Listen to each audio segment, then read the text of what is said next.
Hello, I'm going to do a ball bouncing tutorial that's going to show you squash and stretch and easing, two important animation principles. So what I'm going to do is just start a new file, and I'm just going to work with I'm going to use the oval tool, and I'm just going to create a ball. Now if you do a character or something else, you can use these exact same principles on your character symbol, but I'm just going to select this whole ball here, and I'm going to turn it into a symbol.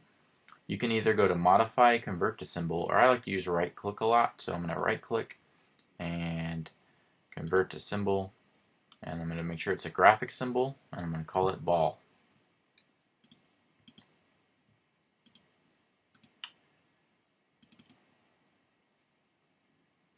So happy with that. I'm going to make a bouncing ball, and I'm actually going to have multiple balls bouncing on the stage that are just repeats of the same symbol. So I'm actually going to make the bouncing ball a symbol as well. So the easiest way to do this is to actually select the ball on stage there, that is the ball symbol, and just we'll modify, convert to symbol, and we'll call this one bouncing ball, and make that a graphic symbol as well, and hit OK. So now if you select that object, you'll look at it in the properties, it's a bouncing ball. And what we're going to do is go inside of that ball to do the animation. So you can see up here we're now inside the bouncing ball symbol, and that is the timeline for that. So let's just do a really basic way to do this first. So I'm going to select my ball symbol on stage. I'm going to right click and I'm going to create a motion tween. My frame rate is 24 frames per second, so it comes out to 24 by default. I'm going to click and drag the end of this, and we're going to make this 50 frames. And somewhere around the middle, let's make it 25. I'm just going to bring the ball straight down. I'm going to bounce it off the bottom of the stage. And one little trick, I'm going to have it bounce back up. I'm going to select the first keyframe here, just single click to get this, make sure just that one frame is highlighted. I'm going to hold the Option key on my Mac, or on a PC it would be the Alt key. I'm going to hold that, and then I'm going to click and drag that frame to the end, and that's going to duplicate that keyframe. So now we have it comes down, bounces back. Now let's look at this.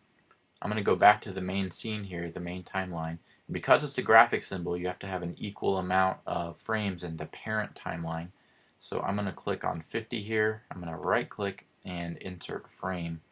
So that bouncing symbol is on there for 50 frames. So it's bouncing down and back up. I'm going to test the movie. You can either go Control Test, or the shortcut key is Command Return on a Mac, or Control Enter on a PC. So I'm going to test, and so I have a pretty boring bouncing ball here. It's at a constant speed the entire time. There's no squash or stretch. This is a pretty boring bouncing ball. So we're going to add some stuff to it to make it look a lot better. Let's go back into our bouncing ball symbol. One thing we can do is add some easing. I'll show you one trick here.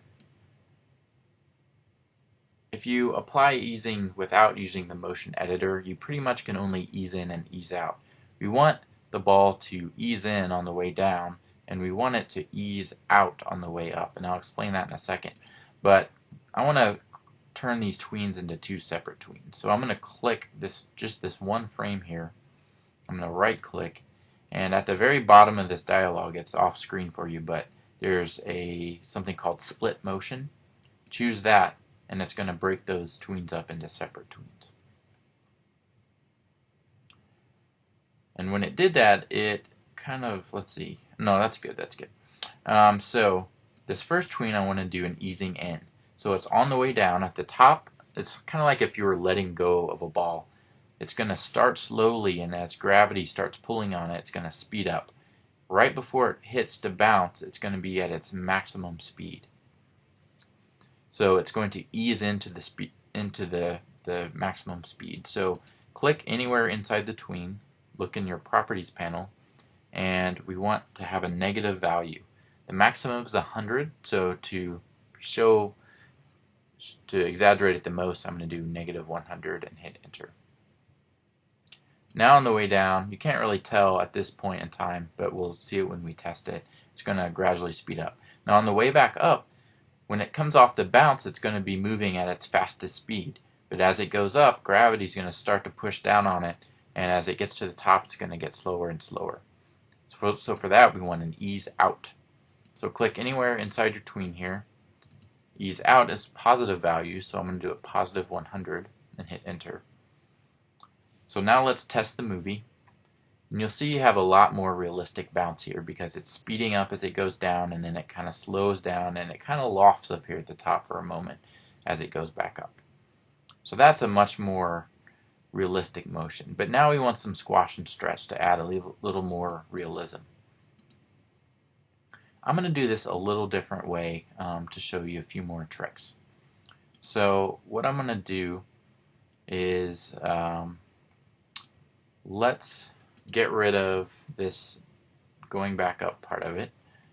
So I'm going to I clicked on the first frame here. I hold shift to the end and click, and then I'm going to right click and remove frames. And that gets rid of that.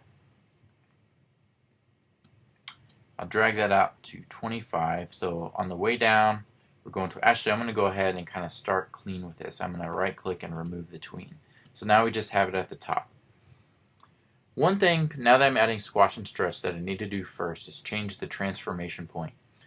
I'm going to click on the free transform tool over here and click on the ball graphic symbol. You'll see that if I do a transform that it's scaling it from the center. The white dot you see in the center there is the transformation point, and that's where it scales and rotates from if you were to do any rotation. So I'm going to undo that. When the ball hits the bottom of the ground down here, it actually is going to squash from the bottom, and that's what we want. So I'm going to move this transformation point down to here at the bottom. So now when I scale it, it's going to squash from where it should squash.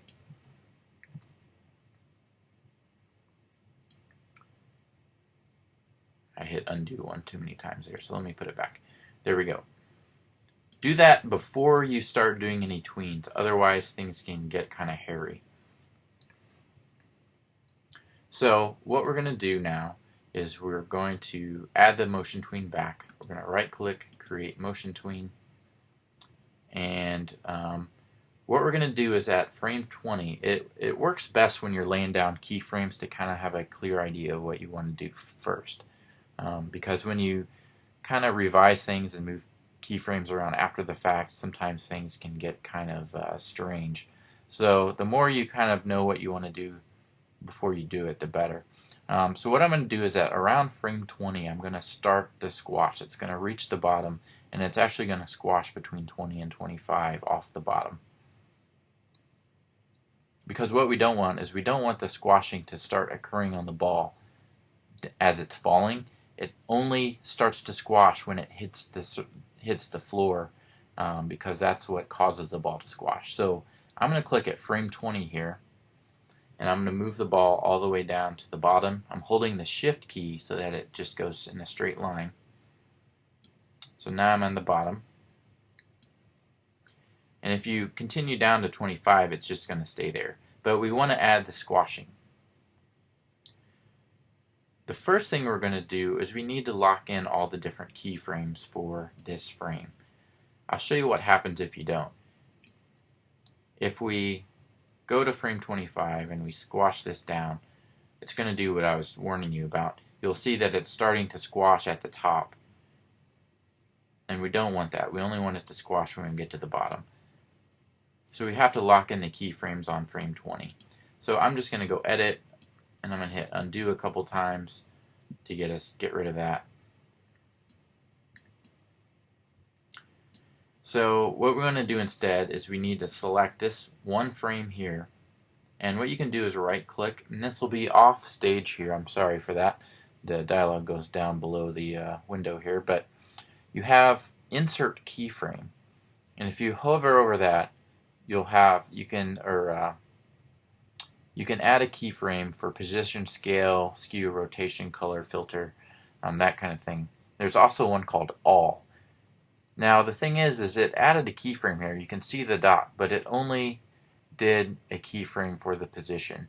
And what stinks about Flash sometimes is all you get is the dot. It doesn't tell you what the different keyframes are, but it's only doing position, because when I scaled it, that keyframe wasn't locked in.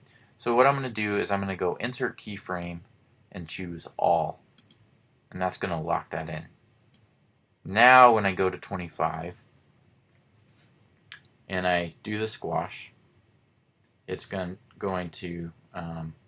going to start squashing until, because the keyframe's there for size, transformation, and so forth, and it only starts to change. The scaling is not affected at this because it's locked in, but then the scaling between will start to change to get to that squash position. Now to do the squash properly, you'll notice I've squashed the ball down, but that doesn't quite look right. If you squash a marshmallow, what happens is it's also going to get wider. When you squash and stretch, you have to maintain volume. So if it gets shorter, it has to get wider. Otherwise, it's just not realistic. So it comes down and does a squash at that point, and that's great. Looks good. To make it even better, I like to add some stretching on the way down. So the ball is speeding up as it's going down. And I think to add that extra exaggeration, which is an animation principle, we can stretch it out because it's going to reach its fastest point right as it's about to hit here. So what I'm going to do is I'm going to select this or frame 20 here, and I'm going to add some stretch.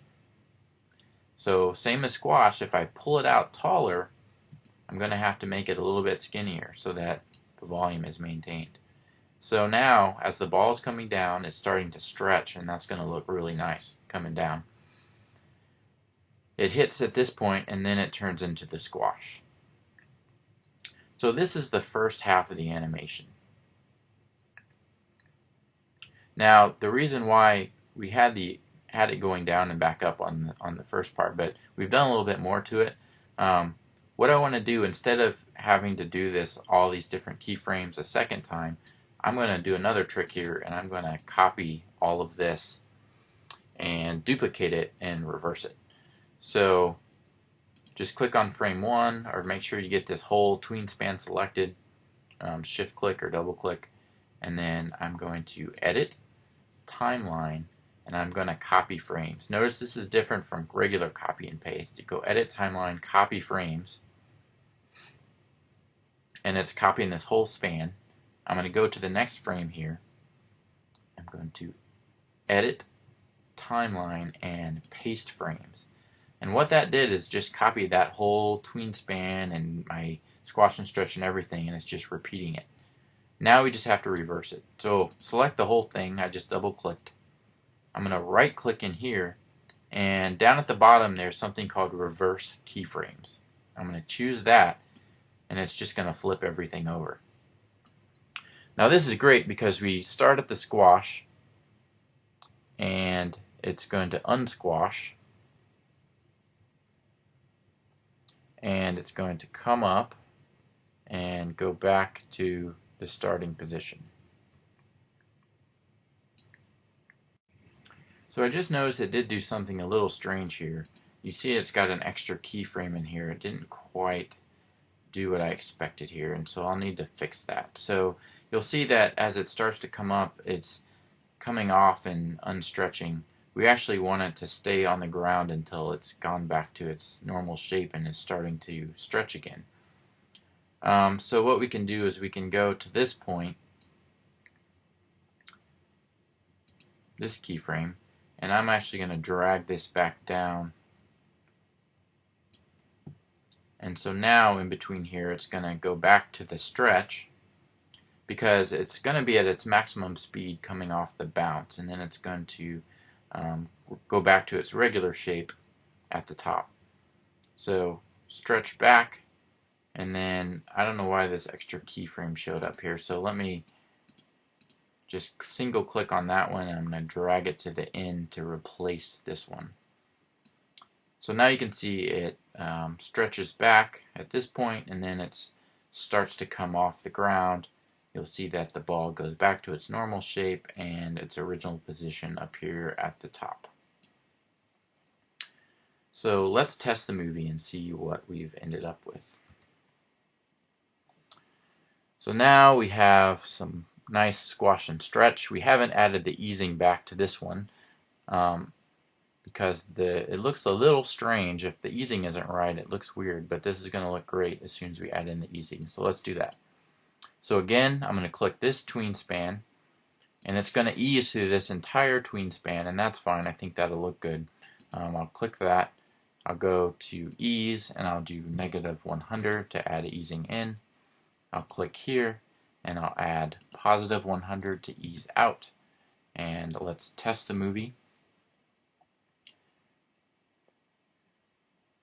I kind of feel like my stretch might be a little overkill, but overall I'm happy with this. We have the right easing.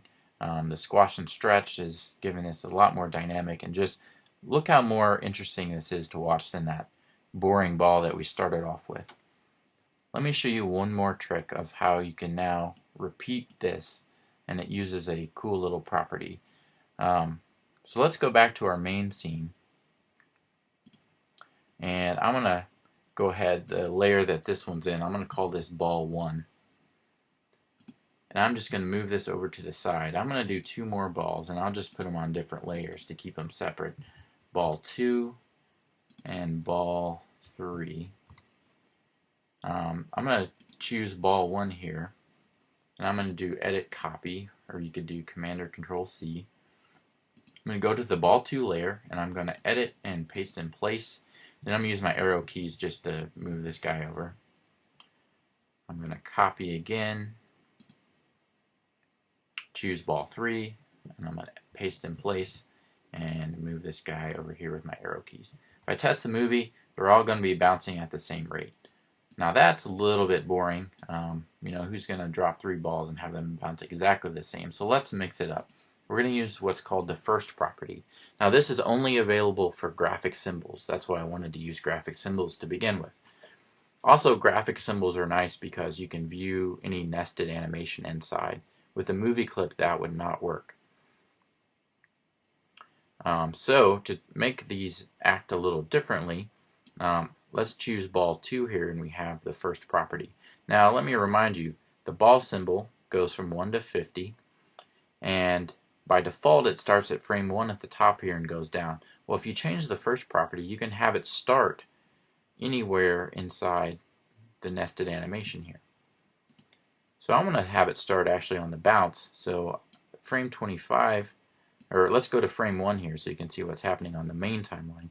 I'm going to choose the ball. Now I'm going to change the first property. It's over in the properties panel under looping.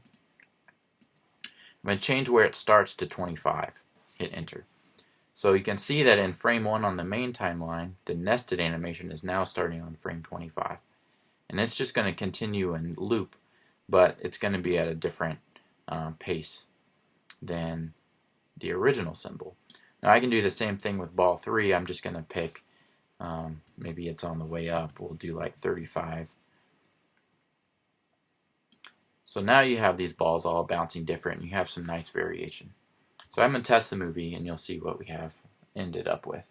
So you have these balls, and they're bouncing at all these different different rates here, and but you've only had the one symbol, but it looks different. And we have our easing, we have our squash and stretch, and it's looking pretty good.